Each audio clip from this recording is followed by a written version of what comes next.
It's your boy Busco the Barber, and I'm right here with Chewy the Barber. We're gonna narrate this video, and pretty much I'm gonna follow up with you guys while Chewy explains the instructional video that you guys are showing right now. Other than that, my name is Busco, and this is Chewy the Barber. Hello guys, we're gonna start using our T outliner to create our first guideline. Make sure to remove all the hair. Simple, easy. Usually when you do that, do you take your time when you create your first guideline? Is that very important? Yeah, you just don't want to go over what you just did, because then you'll create another guideline, which will be harder for you to erase it in the long run. Okay, and then do you have a routine when it comes to these strategies on cutting hair? Yeah, we're gonna be showing them all the rules throughout the whole video. Right now we're gonna use an electric shaver to shave off what you just created. Make sure you don't go above what you created. Make sure you do it slightly under, so it will be easier for you to erase it. Why is that important for you to stop slightly under? Just so it'll be easier for you to erase it with your clipper. Now we're gonna create a second guideline. Usually it's gonna be about a finger length above what you just made with the shaver. Is that gonna help you out in a sense when you want to erase the bottom line for giving yourself that amount of space? Yeah, the reason why we do it a finger length is just so it could give you more space for you to blend that harsh line out. Our next step is going to be shown right now. We're going to go ahead and use the T outliner again between the 0 and the shave line. Go a little bit past the shaving line so you could erase that harsh line through and easily. So pretty much you're stopping in between both lines right now? Yeah, you gotta do that. And you can't go above it, so you won't create another harsh line above the 0 that you just did. Okay, so you gotta make sure you respect those lines, right? By not touching them with a different size. Yeah, you gotta go ahead and follow all the rules, so you don't skip no rules. Right now we're using the electric shaver. Go down with the grain, use it slightly, just pass it where you pass the 00, the T outliner, and don't go above any higher, just to blend that out. So usually people, they use it going up, you use it going down right there, right? Yeah, just slightly though, just to erase that line. Now we're gonna go ahead and pass our number 1 lever close. Once again, we're gonna do 1 finger length above that harsh line that we created with the 0 clip, just so you could give yourself enough space to go ahead and pass a different number right now, which we will show next. So pretty much you're fading as you go right now, right? Yeah, we're using a couple different steps right now. We're gonna go ahead and get our half clip or 1/16 lever and pass it between the 0 and the number 1 clip line that we just created. Make sure you always extend the skin, stretch out the skin to give yourself a little bit more space. And we're gonna pass it in between the number 1 clip and the 0 clip that you just created. In what way do you feel that stretching out the skin helps you out when it comes to fading? It helps you out a lot because it gives you a little bit even more space than the 1 finger length that you're giving yourself. And right now we're gonna bring the lever to the middle just so you could cut a little bit more hair than just the 1/16 lever open. We're gonna pass it through the line. Now we're gonna go ahead and take off the clip and use the no clip with the lever open, just where the darkness, I'm pretty sure you guys can see a line going. What line is that? The one you're erasing right now? What line is that? What size does that represent? The one you're erasing right now? The one we're erasing right now was the 0 line that we created in the steps before. So pretty much when you're done with this step, the only line that you're gonna have right now is what, the number 1 line that we see above? Yeah, right now we're just erasing the 0 line that we created in the beginning. As you can see, we're messing with the leveler on the clipper. Now we're closing it just so you could cut a little bit more and get rid of that slight line that was created with the 0 line.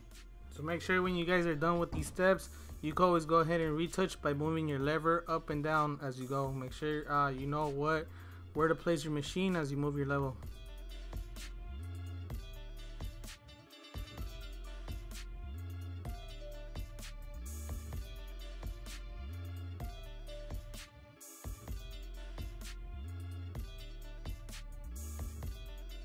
Now the steps that I use now is creating the lineup.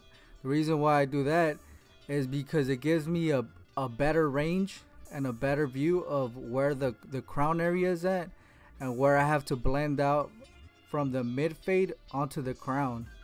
And that's gonna help you out on your next step, which is, to me, is really crucial, because you don't want the fade to look like a bowl cut either. So pretty much you use your lineup, doing the lineup at this point, so you can have control where the fade is gonna belong, like how high or low it's gonna look.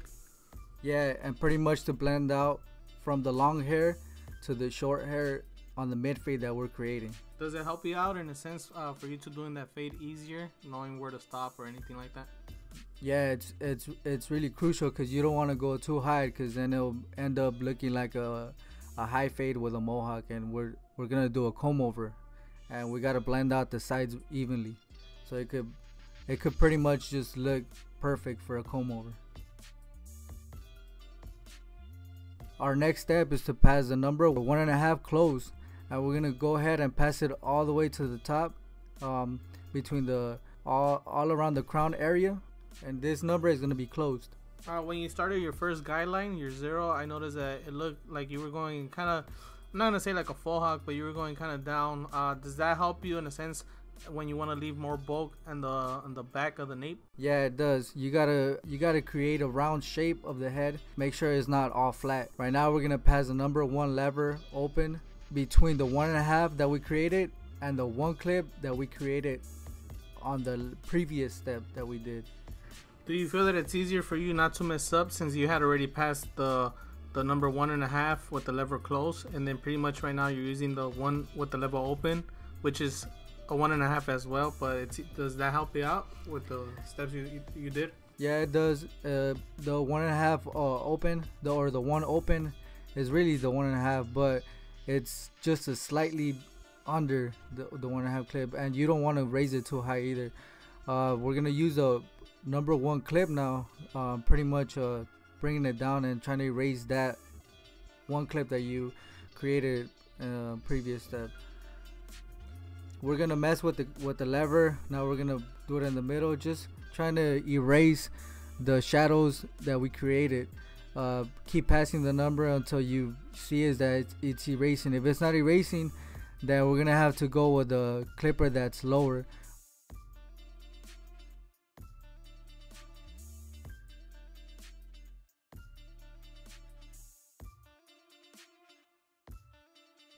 And right there we're using the 1/16 lever open because it wasn't erasing. We're gonna pass it open because you don't want to go too short on that, and we're just gonna be fading out where the line is at. See where this line is at?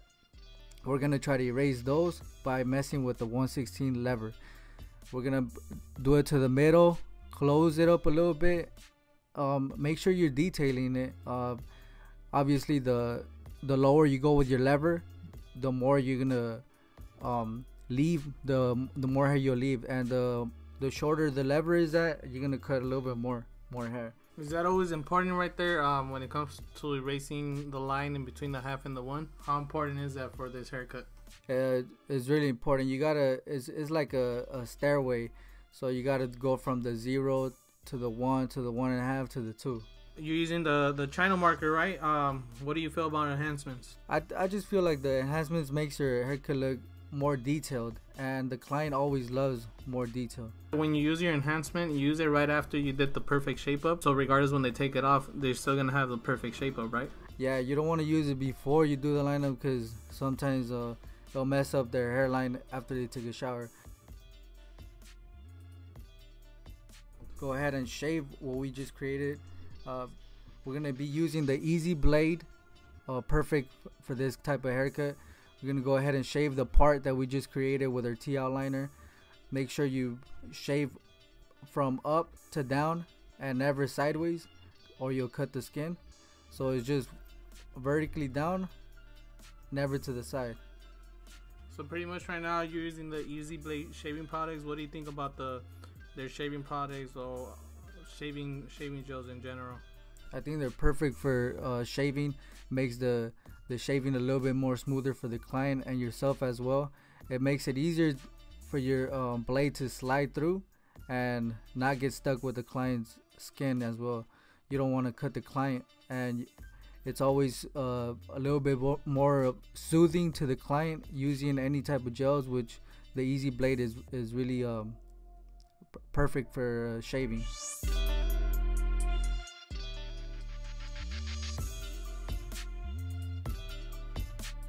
So pretty much right here what you're doing is scissor work. Can you explain to us on this routine that you have going on with the scissor work? Okay, the first thing you got to do is cut the bangs.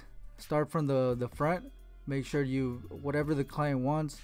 Right now my client wanted just a finger length, which is I'm starting with the front, cut the finger length, and I work myself sideways from side to side. I cut from the end of the side and then make my way over to the other side. It's really really simple. So pretty much when you do scissor work, you're not just cutting just to cut, right? You actually have a routine, just the same way how you have a routine when you fade, right? Yeah, you always gotta have a routine, or else the hair from the top is just gonna go crazy.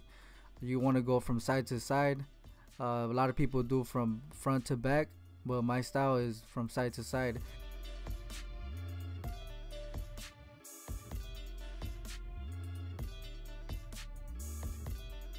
Now we're gonna go ahead and check it again.